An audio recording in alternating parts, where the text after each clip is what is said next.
शांति में कहीं गड़बड़ है।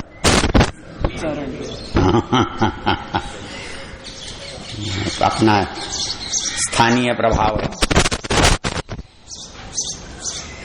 आदरणीय स्वामी जी महाराज, वानप्रस्थी जन, माताओं, बहनों, बंधुओं, प्रिय ब्रह्मचारियों, हम वेद की चर्चा कर रहे हैं और अथर्ववेद के पहले कांड के पहले सूक्त पर चर्चा कर रहे हैं। मंत्र का प्रसंग है दूसरा।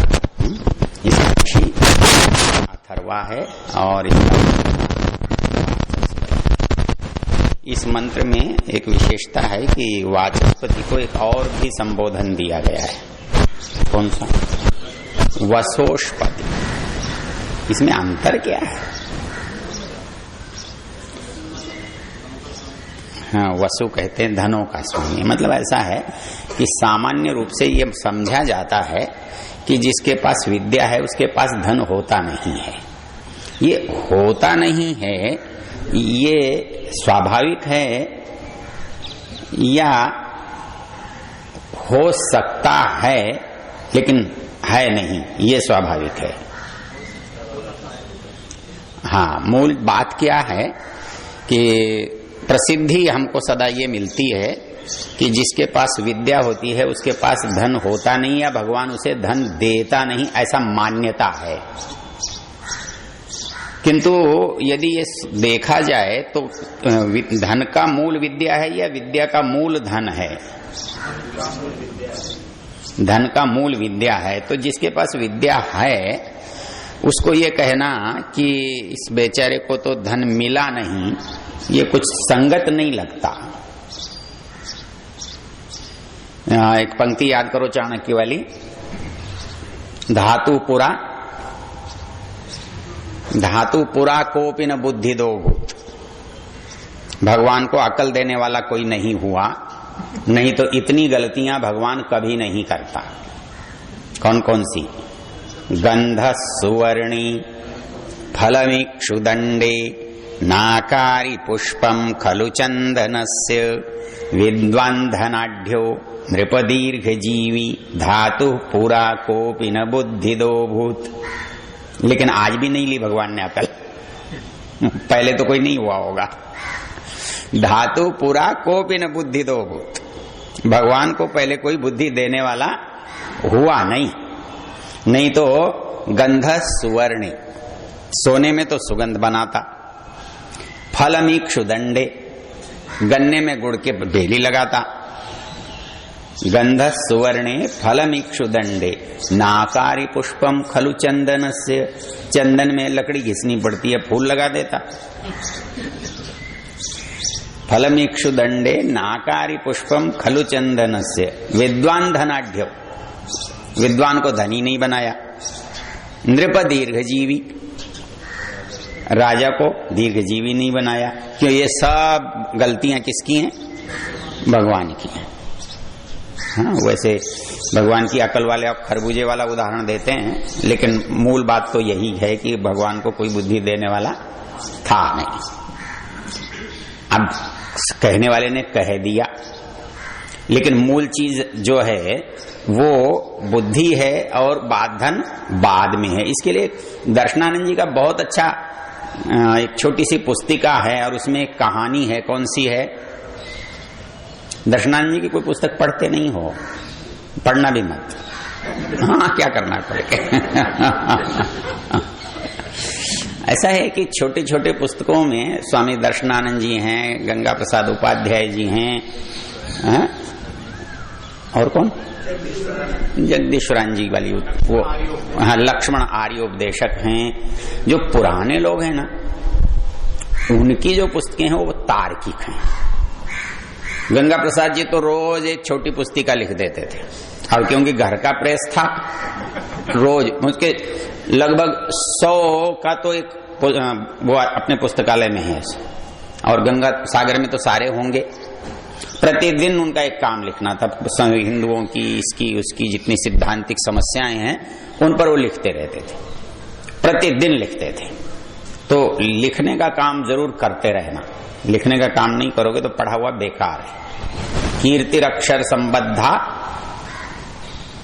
चिरम तिष्ठति भूतले, बोला हुआ उतनी देर नहीं रहता, बोला कमक। इसके लिए एक उदाहरण याद करो ऋषि के जीवन का। कौन सा? वो भी मत पढ़ना। ऋषि के जीवन का पढ़ने से क्या फायदा? हाँ बोलो। किसने कहा? ऐसा है, मुंशी समर्थ दान की बात है।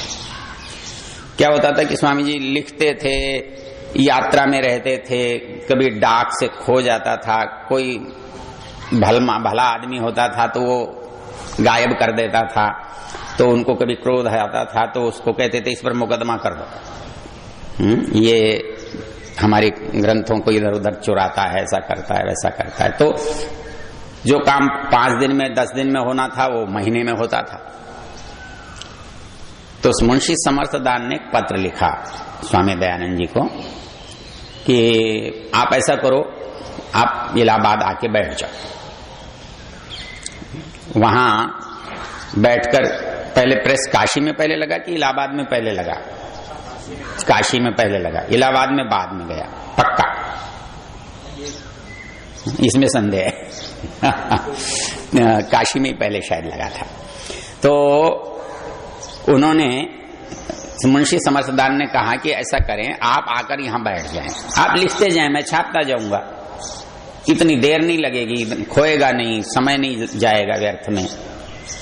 तो ऋषि ने उन्हें एक उत्तर लिखा।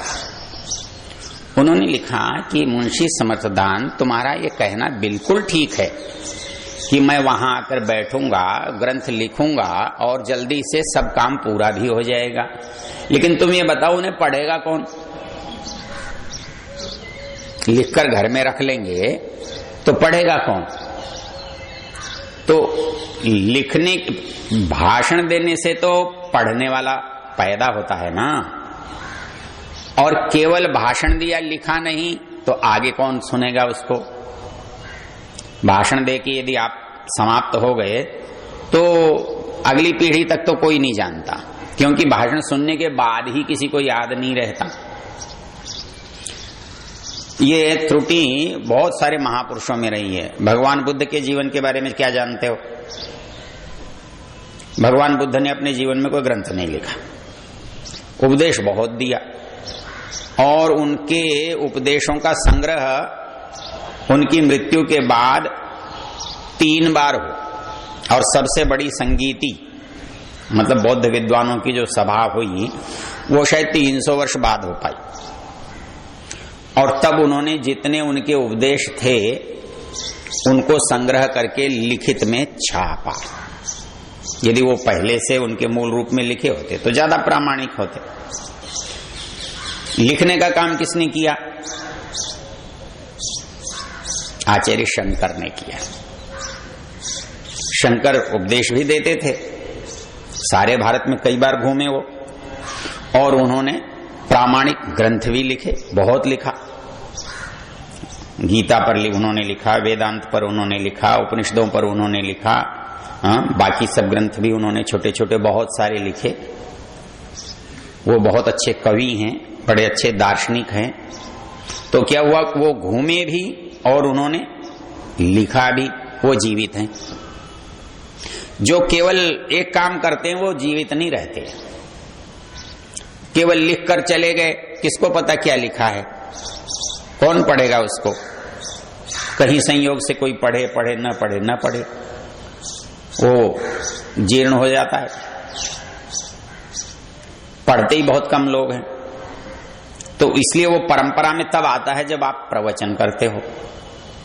प्रवचन करने के बाद आज भी बहुत सारे लोग पूछते हैं, पंडित जी आपने कोई पुस्तक भी लिखी है? मैं कहता हूं भैया पुस्तक लिखने वाले पंडित दूसरे हैं, अभी मैंने तो लिखी नहीं है। तो ऋषि दयानंद उन लोगों में से हैं जिन्होंने लिखा भी है और बोला भी है। और इसको उपनिषदकार क्या कहता है? हाँ जी, स्वाध्याय प्रवचनाभ्याम न प्रमदितव्यम। आचार्य चलते हुए अपने स्नातक विद्यार्थी को कह रहा है, और भी बहुत सारे उपदेश हैं, उनका प्रसंग नहीं है, कि स्वाध्याय प्रवचनाभ्याम न प्रमदितव्यम। इसको कम से कम 2-3 बार कहा है। तो ये दोनों क्या चीजें? स्वाध्याय क्या है? पढ़ना। पढ़ोगे किसे? जो लिखा होगा। जो बहुत सारे मूर्ख ये कहते हैं ना कि यहां पुराने लोगों को लिखना नहीं आता था, तो उनसे पूछो कि भाई इसका अर्थ क्या होता है। स्वाध्याय और प्रवचन को जब साथ साथ पढ़ेंगे तो इस स्वाध्याय का अर्थ क्या होता है? सुनना तो नहीं होता, क्योंकि सुना तो प्रवचन जाता है, स्वाध्याय सुना थोड़ी जाता है। स्वाध्याय को जब तक आप प्रवचन में नहीं बदलोगे तो सुनने की चीज बनेगी ही नहीं। तो प्रवचन सुना जाता है, स्वाध्याय किया जाता है। करना देखकर होता है, सुनना कानों से होता है। तो इसलिए पढ़ना और लिखना दोनों चीजें सदा से चलती रहेंगी, और इनको यदि आप नहीं चलाते तो कहीं ना कहीं गड़बड़ हो जाती है। जब पढ़ना लिखना व्यक्ति छोड़ देता है तो फिर सुनी सुनाई बातों पर आ जाता है, और वो कोई कुछ भी बोलता है और कोई कुछ भी सुनता है। तो इसलिए ये तो चलता है। मूल बात हम कर ये रहे थे कि क्या पढ़ने से आदमी के पास संपत्ति या धन या साधन होते नहीं हैं या हो सकते नहीं हैं? इनमें कोई विरोध है? विरोध ये है कि एक समय में एक ही चीज कमा सकते हो। इसके लिए एक सूत्र लिखा रखा है आपको, आपस्तंभ का। कितनी अच्छी बात है, तुम भूल जाते हो तो दोबारा कहने का मौका मिल जाता है। आपस्तंभ की पंक्ति लिखो, वेदः कृषि विनाशाय कृषिर्वेद विनाशिनी।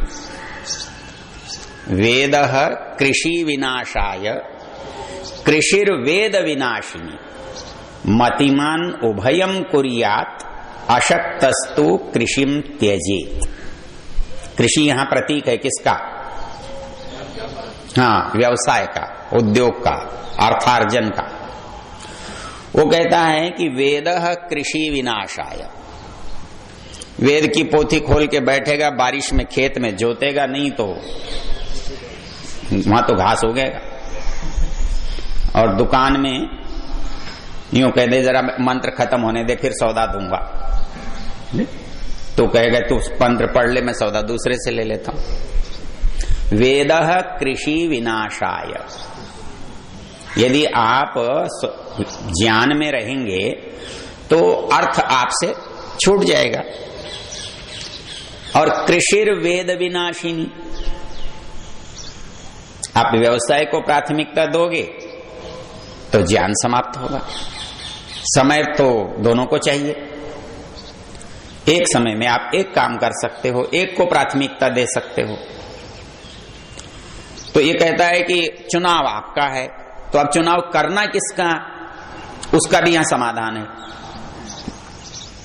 वेदः कृषि विनाशाय कृषिर्वेद विनाशिनी मतिमान उभयम कुर्यात्। मतिमान उभयम कुर्यात्, बुद्धिमान जो दोनों को संभाल सकता हो वो दोनों काम करे।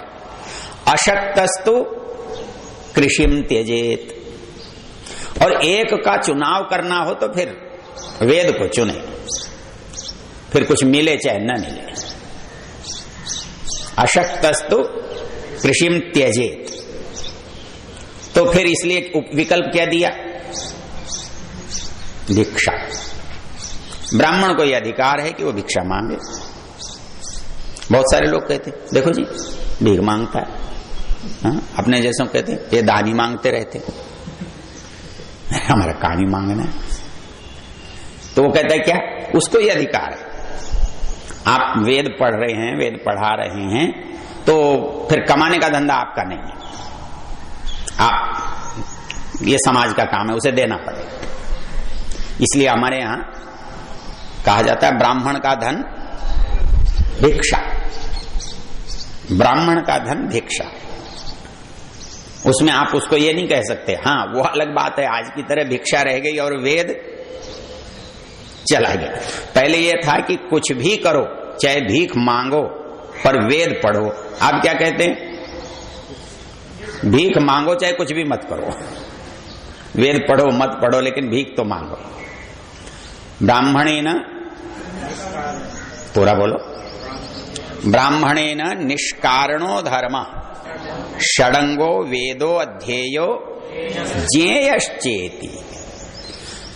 केवल बांचने से काम नहीं है, अध्येय ज्ञेय, और अध्येय और ज्ञेय भी कैसा, निष्कारण। निष्कारण का मतलब पढ़ने का कोई कारण नहीं होता क्या, हाँ कुछ मिलेगा इस भावना से नहीं, इसका कुछ प्रतिफल मिलेगा, कुछ प्राप्ति होगी, हाँ कहीं से कुछ यजमान होगा कि कोई राजा होगा कि कोई अधिकारी होगा, वो प्रसन्न होगा, कुछ देगा, ये नहीं हो सकता है मिले कुछ भी ना मिले। तो ये कहता है कि ब्राह्मणेन निष्कारणो धर्म, ऐसा उसका कर्तव्य है जिसका कोई प्रयोजन नहीं है, प्रयोजन मतलब कोई दुनियादारी का लाभ नहीं है। षडंगो वेदो अध्ययो, फिर अकेला वेद भी नहीं, षडंग अंग पूरे गिना, शिक्षा कल्प व्याकरण निरुक्त छंद ज्योतिष, ये षडंग। तो षडंगो वेदो अध्यय, 6 अंग सहित वेद पढ़ना है। जब किसी से वेद पढ़ने की बात कहते हैं, और खास तौर से जब किसी को यूं कहते हैं ना जी वानप्रस्थ ले लो, सन्यास ले लो, तो वो क्या कहता है पता है, अरे पंडित जी हम पढ़े लिखे तो देखो हैं नहीं, कुछ संस्कृत जानते नहीं, वेद हमने पढ़ा नहीं, सन्यास वानप्रस्थ लेकर क्या करेंगे। तो मैं उनसे कहता हूं कि ये संस्कृत में वेद पढ़ने का और सन्यास लेने का संबंध तो तुमको पता है, वेद पढ़ने का वानप्रस्थ का संबंध तो तुमको पता है, और एक संबंध पता नहीं है। वेदानधीत्य वेदौ वा वेदं वापि यथाक्रमम् अविप्लुत ब्रह्मचर्यो गृहस्थाश्रममाविशेत्। बोले ये नहीं पढ़ा, ये पढ़ा होता तो ये समस्या यहां पैदा नहीं होती। मैंने कहा कि ये नियम तो गृहस्थ में भी था, अब चुप हो जाता है। बोले जब वो बिना पढ़े गृहस्थ कर सकते हो तो इसको बिना पढ़े वानप्रस्थ संन्यास क्यों नहीं कर सकते हो। लेकिन बहाना तो मौके पर काम आता है ना। दूसरा कौन सुनाएगा कि गृहस्थ के लिए भी वेद पढ़ना जरूरी है। तो इसलिए वो कहते हैं वानप्रस्थी नहीं बन सकते वेद नहीं पढ़ा, सन्यासी नहीं बन सकते वेद नहीं पढ़ा। अब पढ़ ले, उसको मना तो है नहीं।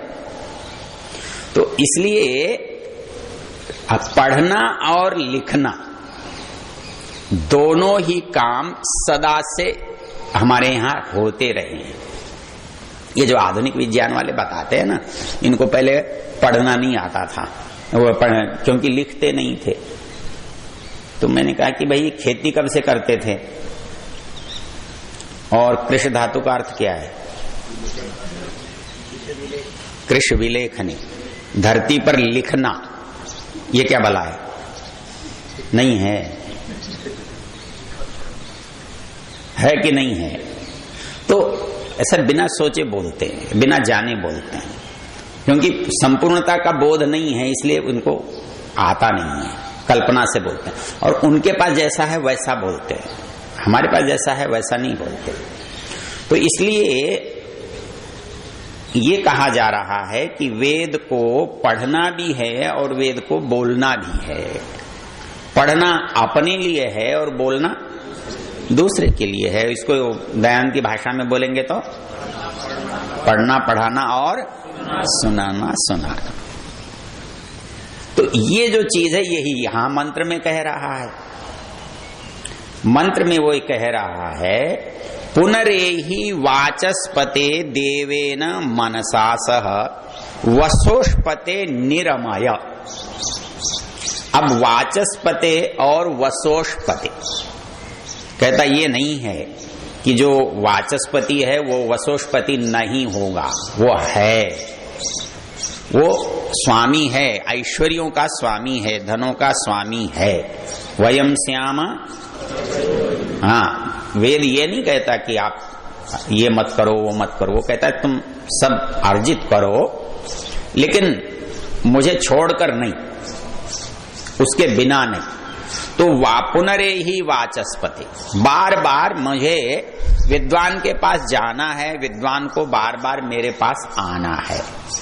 और कितना निरमय,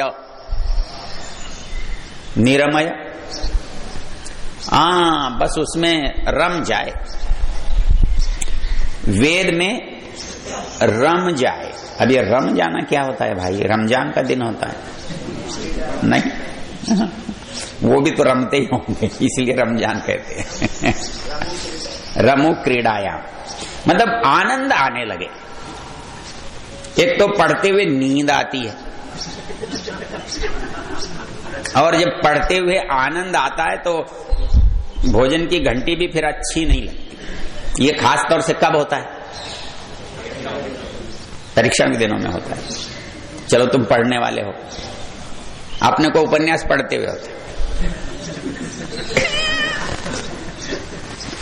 जब उपन्यास पढ़ते थे तो उपन्यास इतने अच्छे लगते थे, फिर भोजन वोजन की इच्छा नहीं थी। सवेरे बैठे तो शाम तक उपन्यास पढ़ते थे। इसको क्या कहते हैं? रम जा। तो ये कहता है कि वेद भी ऐसा पढ़ो कि वेद पढ़ने में मन रम जाए। मतलब आप यूं कहते मन लगाओ, मन लगाओ, बेचारे को जैसे बछड़े की तरह खींच के लाते। बछड़ा भागता है गाय की तरफ और आप उसे खींचते। लेकिन इसके लिए उपाय करो कि बछड़ा अपने आप आ जाए। कैसे आता है अपने आप? हाँ, वो आता है याद है। तो वो मन जो है वेद में रमने लगे, क्योंकि ये मन बहुत कुछ कम स्थानों पर लगता है। ऐसा नहीं है मन लगता नहीं है, मन के साथ एक बात है। आप कहते हो मन लगता नहीं है, इसकी कुछ जगह ऐसी हैं कि वहां से हटता ही नहीं है। तत्रैव रमते मन मतलब इसके काम की चीज हो तो ये हटता नहीं है। तो ये इसलिए ऐसा नहीं है, इसको इसका कहीं बंधता नहीं है, कहीं टिकता नहीं है, लेकिन इसको टिकने की इच्छा होनी चाहिए। तो वो कहता है कि वेद का इतना आनंद आने लगे, वेद का इतना स्वाध्याय रुचिकर लगने लगे कि उसको इससे अतिरिक्त कोई काम अच्छा ही न लगे। निरमय मतलब एक एक जो शब्द है उसकी गहराई में जब आप जाओगे आनंद देता है। मतलब वेद को पढ़ना, कैसा पढ़ना? आनंद आने तक पढ़ना। हाँ? अब तो वेद पढ़ते हैं जरा मुसीबत टालने के लिए, पढ़ना है इसलिए पढ़ना है। आनंद कब आएगा? जब उसके लिए मनु की पंक्ति याद कर लो। अरे कमाल है। यथा यथा यथा ही पुरुषः, आगे बोलो। यथा यथा ही पुरुषः शास्त्रम समधिगच्छति तथा तथा विजानाति विज्ञानम चास्य रोचते। ये जो बात कह रहा है ना कि यदि आपको चीज समझ में नहीं आएगी तो आपका मन नहीं लगेगा। वेद आपने पढ़ा, कुछ समझ में नहीं आया तो ठीक है पढ़ लिया आपने, लेकिन मन नहीं लगा। तो ये कहता है कि यथा यथा ही पुरुषः शास्त्रम समधिगच्छति। समधिगच्छति समझता है, सम्यक अधिगच्छति समझने लगता है। जैसे जैसे मनुष्य शास्त्र को समझने लगता है, यथा यथा ही पुरुष शास्त्रम समधिगच्छति तथा तथा विजानाति, बात पकड़ में आती है, जानने में आती है, विजानाति। और फिर क्या होता है जब जानता है तो विज्ञानम चास्य रोचते, उसमें फिर आनंद आने लगता है, तो निरमय बन जाता है। तो हमको अच्छा इसका आसान तरीका क्या है? तरीका यह है कि किसी चीज को बार बार पढ़ना। बार बार यदि आप पढ़ेंगे तो चीज आपको समझ में भी आती है, एक बार में समझ में नहीं आती। और इसका सबसे आसान तरीका है, जिसको पढ़ा है उसको सुनो और जिसको सुना है उसे पढ़ो। यदि केवल सुन के छोड़ दिया तो भी बात नहीं बनती, और केवल पढ़ने से भी बात नहीं। पढ़ा है या तो पढ़ाओ, सुना है तो सुनाओ। तो पढ़े को सुनो, सुने हुए को पढ़ो, चीज अपने आप स्पष्ट होती। हमको लगता है कि हमको स्पष्ट है, लेकिन जब कहना पड़ता है ना, बोलना पड़ता है, तब चीज वास्तव में स्पष्ट होती है, केवल पढ़ने से स्पष्ट नहीं होती।